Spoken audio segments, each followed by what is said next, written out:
Have you ever tried to stand pooping? Well, I mean, when I was a kid, I think I've shit my pants before. Well, I mean, I'm I sure didn't you know. have at So I've some never point. tried. I've never tried standing pooping, but I've stood up and pooped against my will. I guess would be the way to put it. What? Against your will? Yeah, because I'm trying to stop it from happening. You've Uh, never like involuntarily shit your pants? what age are we talking? Like, we're talking about like not as a child, right? Yeah. Well, I did actually. This is disgusting. I don't even know how we started talking about this, but yeah, one time as an adult, yes, before a show, actually. Have I told you that Well, that's story? our show, everyone. How in the hell? Why not? Okay, Okay, that's a we long have to tell story. this story. All right, Before I'll you give you tell the story, I just need you to know that Christina, our first guest, messaged me and said you have to listen to this latest episode of our podcast. Her and Jen Murphy have a podcast called Jill and Off. Yeah. And she tells this last episode is all about her telling the story of her shitting in her dress. And it's I don't know.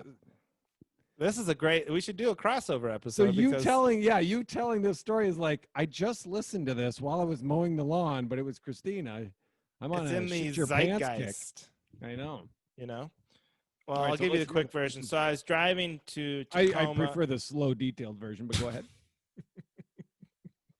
I was driving to Tacoma from Seattle, which is like an hour drive, and I was gonna do a show at the comedy club there, and I was Tacoma? late. Yeah, Yeah. I was late, and it like hit me about halfway through that I had to go poop. Halfway through the drive? Yeah. Okay. But I was running too late to stop anywhere to do it. So I was like, I'll just get to the club. It's bordering on an emergency, but I'll get to the club and handle it before I have to do the show. And but it's that thing. Then the club owner's texting you, "Where are you?" And you're like driving, and I got shit, and I'm like trying to find a parking place, and stressed, sweating. It's like, oh my god, this is horrible. Finally, find a parking space, and I like kind of like quickly, as quick as I can, walk without anything bad happening to the club. And I walk in, I'm like, oh my god, I'm gonna make it. I can see the bathroom and the guys on stage or whatever. And I'm walking to the bathroom, and they're like, oh, there he is. Hey, everybody. Because you could tell he was like stretching or whatever. It's like, hey, there he is. Okay, everybody give it up for Andrew Slater. And I had to go on stage and do 45 minutes. And once you've seen the bathroom and you're in that position, you're dead. So I like basically, on stage. And finished my set. Didn't say a word about it. Just went to the bathroom afterwards, threw away my underwear, and got the hell out of there. That's the greatest thing I've ever it's heard disgusting, in my life. But there you go. You see, you've lived a life worth living.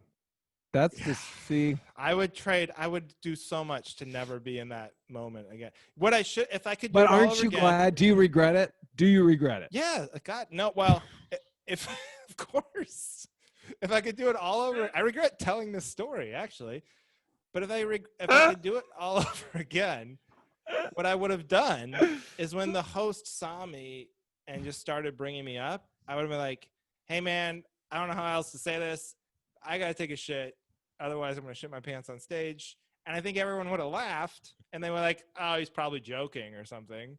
Or they would have thought I was telling the truth. But either way, I would have been gone for 5 minutes and then, came back, and he could have done 5 more minutes. Would have been good for him. Yeah. Oh, that's great. That's great. Have you ever worked with Todd Yan? It reminded me of this story.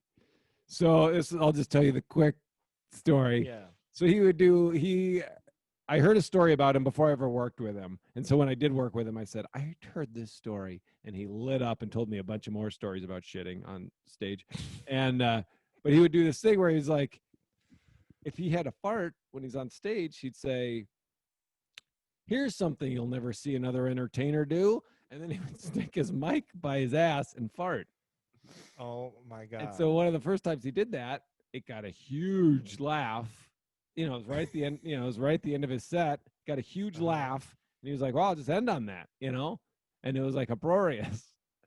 And so then he had a late show, and he was like, and it was like 10 minutes into his headline set, and he's like, and he felt his stomach. He was like, "Oh, I got another fart. This will be great." Yeah. And he goes, "Hey, here's something another you'll never hear another entertainer do." And he put his mic back there, and he shit in his pants. and then And then I feel like normally I feel like, oh, this is telling tales out of school, but he was so excited to tell me this. I'm sure he's glad I'm sharing this story. So he shit his pants, and then he told the audience, guys, I just shit my pants. You're not gonna believe this. I just shit my pants. And they laughed. He like couldn't convince them that he had shit his pants. And so Guys, this is an emergency. Please stop laughing.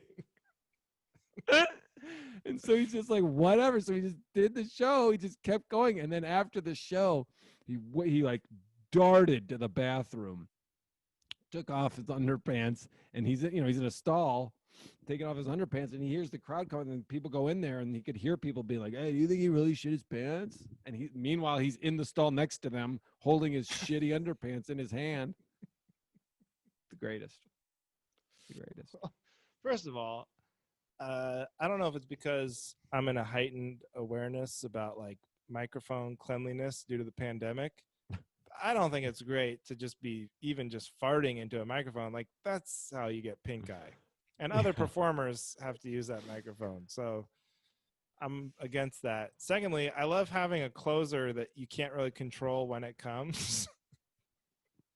So you're like up there stalling for 2 hours waiting to have to fart. Or you're like, do 5 minutes. You're like, well, I guess that's the show, folks. The body knows when it's time for me to close. Oh my god, that's too funny. Great guy, though. Wow. That's why I haven't worked with him. Yeah. Oh. Well, that's it, everybody. Thank you for listening to the